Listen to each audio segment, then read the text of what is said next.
Esta noche precisamente se celebra en el mundo, aunque usted viene de Argentina, el Guerra Fecas, no vamos a hablar de Argentina, sino de un acontecimiento mundial como fue la noche de los cristales rotos, el inicio de la persecución contra los judíos, el inicio de las leyes de Nuremberg, en que consideraban no humanos a quien no era del régimen nazi. ¿Viene a participar en qué acá en Caracas? Sí, vengo como orador principal del acto de conmemoración anual, que aquí en prácticamente toda Latinoamérica, las comunidades judías de nuestros países conmemoran como acto central del año relacionado con lo que fue en definitiva el exterminio de 6 millones de judíos europeos por parte de la Alemania nazi en el contexto de la Segunda Guerra Mundial, ¿no? Hace ya 70 años. ¿Es el tiempo en que se tipifica el genocidio a nivel internacional? Exactamente, a partir de los acontecimientos que tuvieron lugar en la Segunda Guerra Mundial, es que inmediatamente la comunidad internacional se organiza en la Organización de Naciones Unidas y en el año 1948 se sanciona la Convención Universal contra el Genocidio, pensando especialmente, mirando especialmente, contemplando lo que fue el Holocausto, lo que fue Auschwitz, lo que fueron las atrocidades cometidas por los nazis en todo el territorio europeo prácticamente. Podría decirse que la noche de los cristales rotos, eso que se celebra o se conmemora, se recuerda esta noche en un acto de la comunidad judía venezolana, es el inicio de esa gran persecución contra los judíos. Sí, puede decirse que en la noche de los cristales partió en dos, digamos, las políticas antisemitas que tenía el régimen nazi. Desde el año 33 hasta el año 38, que fue cuando tuvo lugar en la noche de los cristales, los líderes del régimen nazi pretendían que los judíos de Alemania se fuesen a cualquier lugar del mundo. Es a partir de la noche de los cristales que la persecución se radicaliza y va a comenzar un camino directo a lo que fue la solución final.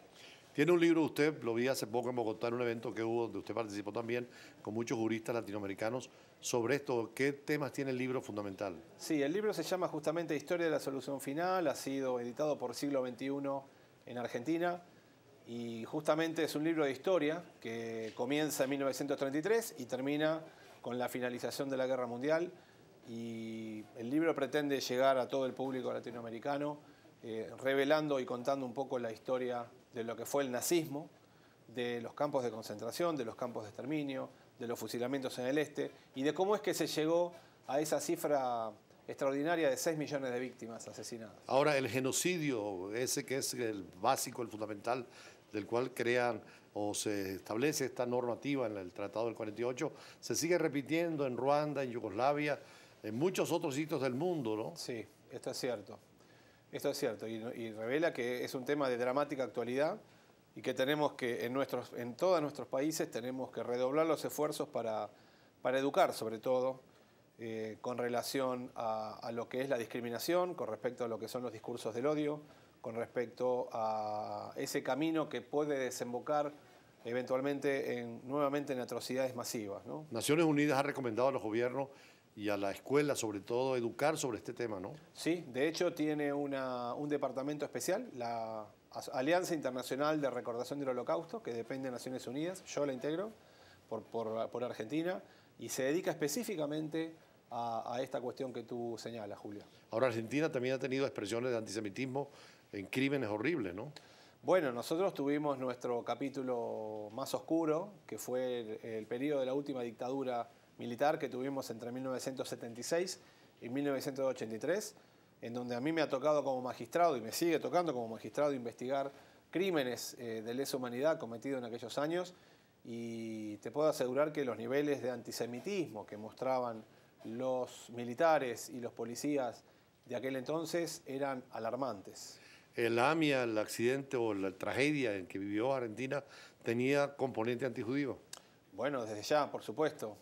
Argentina sufrió además en 1992 el atentado a la Embajada de Israel y en 1994 el atentado a la Mutual Judía Argentina con 100 muertos aproximadamente y algo que la justicia argentina dio por probado que fue cometido por Hezbollah, y hay órdenes de captura vigentes de los presuntos responsables que, ha sido algo que ha tenido una enorme trascendencia internacional. ¿Han tenido contacto ustedes también con muchos europeos, sobre todo, que vivieron en los campos de concentración, algunos vivos Sí. han hecho testimonios de eso. Por cierto, vamos a Sí. hablar de una iniciativa de cristianos venezolanos promoviendo precisamente esa huella que queden para no olvidar, ¿no? Sí, exactamente. Es muy importante el rol que han cumplido las víctimas, los sobrevivientes de lo que fueron aquellos sucesos.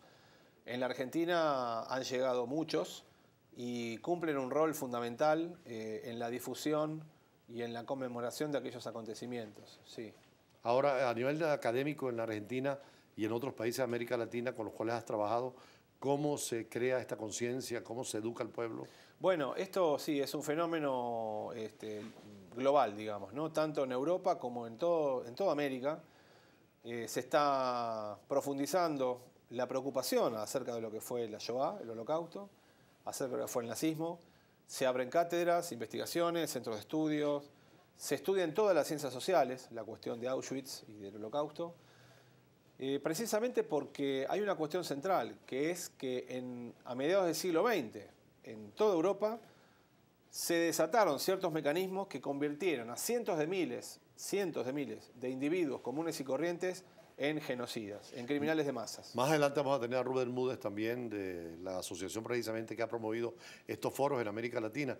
Creo que se va a celebrar en una Argentina muy pronto Sí. con magistrados latinoamericanos, miembros de la Corte Suprema de Justicia. Sí, exactamente. El lunes 17, ahora próximamente, vamos a tener un encuentro en Buenos Aires sobre estos temas. Están tratando precisamente de redefinir el genocidio precisamente para actualizar, porque hay crímenes que tienen que ver con aspectos políticos, culturales, hasta con la naturaleza del etnocidio, ¿no? Claro, justamente una de las estrategias para reforzar la prevención de este tipo de crímenes masivos viene por el lado de la ampliación de los grupos que están alcanzados por la protección, digamos, de Naciones Unidas en la Convención contra el Genocidio, abarcando, por ejemplo, también crímenes masivos cometidos por razones políticas, que no están contemplados. Ruanda tiene un elemento político muy importante, ¿no?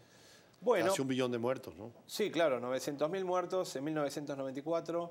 Lo que sucede es que el Tribunal Penal Internacional que investigó en Ruanda llegó a la conclusión de que había sido una persecución por motivos étnicos, Sí. entre dos etnias, ¿no? Los Tutsi y los Hutus. Pero en otros asesinatos, hace poco en Kenia acaban de Claro. llamar a declarar a la Corte Penal a un presidente por una especie de politicidio, que creo que en Exacto. Colombia ya está recogido como un delito en el Claro. Código Penal colombiano. Nada quita que los países a nivel local regulen también un crimen masivo por razones políticas, pero el ejemplo más grave, digamos, de un caso que queda marginado de la definición de genocidio fue las terribles atrocidades cometidas en Camboya.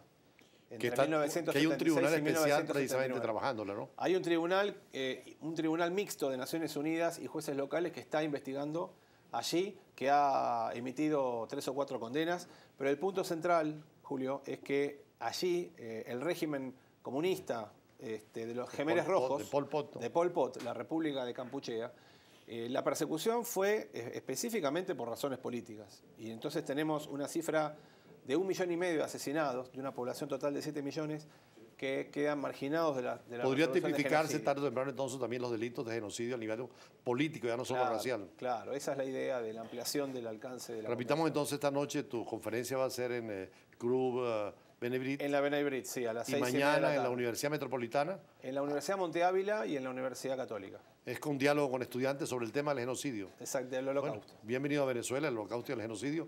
Daniel Rafecas, juez penal argentino.